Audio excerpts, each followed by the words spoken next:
دەستەی دادوەری هەڵبژاردن لە دادگای پێداچوونەوەی هەرێمی کوردستان ئەنجامی هەڵبژاردنی پەرلەمانی کوردستانی بەبێ گۆڕانکاری پەسەند کرد.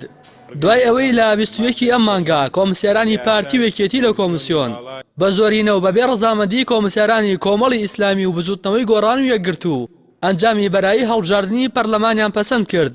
دواتر ئەنجامەکان ڕەوانەی دادگای پێداچوونەوەی هەرێمی کوردستان کرا. بە پێی یاسای کۆمسیۆنی هەڵبژاردنی هەرێم دوای ڕاگەیاندنی ئەنجامی کۆتایی هەڵبژاردن لەلایەن کۆمسیۆن ئەو قەوارە سیاسیانی کە ناڕازین دەبێت لە ماوەی 3 ڕۆژ لە دەستەی دادوەری هەڵبژاردن لە دادگای پێداچوونەوەی هەرێم سکاڵا تۆمار بکەن. دەستەی دادوەری هەڵبژاردن لە ئەنجومەنی دادوەری هەرێمی کوردستان لە 3 دادوەر پێک دێت بە پێی یاسا دوای پەسەندکردنی ئەنجامی بەرایی لەلایەن کۆمسیۆن دەبێت لە ماوەی 7 ڕۆژدا ئەنجامەکان یەکلایی بکەنەوە و بڕیارەکانیشان یەکلاییکەرەوەی و هیچ لایەنێک مافی سکاڵای نییە. دوای ئەوەی لایەنە سیاسیەکان و بەشێک لە کاندیدەکان 33 سکاڵایان لە سەر ئەنجامی هەڵبژاردن لە دادگای پێداچوونەوەی هەرێم تۆمار کرد، بەڵام دادگا بەبێ گۆڕانکاری ئەنجامەکانی پەسەند کرد.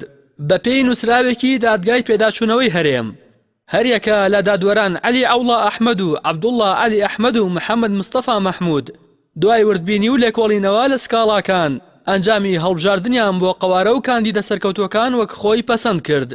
پەسەندکردنی ئەنجامەکانی کۆتایی هەڵبژاردنەکان دوای ئەوە هات کە لە کۆی 9 ئەندامی ئەنجومەنی کۆمسیاران تەنها 5 کۆمسیارەکەی یەکێتی و پارتی دەنگیان بۆ پەسەندکردنی ئەنجامەکاندا و کۆمسیارانی کۆمەڵ و گۆڕان و یەکگرت و بایکۆتی دەنگدانەکەیان کرد. پەسەندکردنی ئەنجامی هەڵبژاردن بەبێ گۆڕانکاری لەلایەن دادگا لە کاتێکدایە لە کۆمسیۆنی هەڵبژاردنیش 779 سکاڵای لایەنەکان کاریان لەسەر نەکراوە. ئەمە جگەلەوەی پارتی وەکێتی لە ڕێگەی جۆراوجۆر ساختەکارێکی بەرفراوانیان لە هەڵبژاردنەکەدا ئەنجامدا و ژمارەی کورسیەکانی خۆیان زیاد کرد. بەپێی ئەنجامە پەسەندکراوەکان کورسی لایەنەکان بەم شێوەیە: پارتی دیموکراتی کوردستان 45 کورسی، یەکێتی نیشتیمانی کوردستان 21 کورسی، بزوتنەوەی گۆڕان 12 کورسی، نەوەی نوێ 8 کورسی، کۆمەڵی ئیسلامی کوردستان 7 کورسی، لیستی بەرەو ئیسلاح 5 کورسی، لیستی سەردەم 1 کورسی و لیستی ئازادیش 1 کورسی. کورسی پێکاتەکانیش تەنها 11 کورسیە.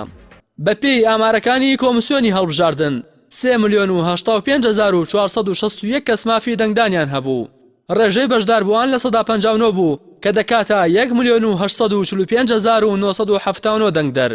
لەو ڕێژەیەش دەنگی پوچەڵ و بەتاڵ و سوتێنرا و 278,000 دەنگە و کۆی دەنگە دروستەکانیش 1,675,047 دەنگە. هاوکات بەپێی ئامارەکان 1,293,482 هاوڵاتی کە دەکاتە لە 141 دەنگدەران بەشداری هەڵبژاردنەکانی 30 ئەیلولی پەرلەمانی کوردستانیان نەکردووە.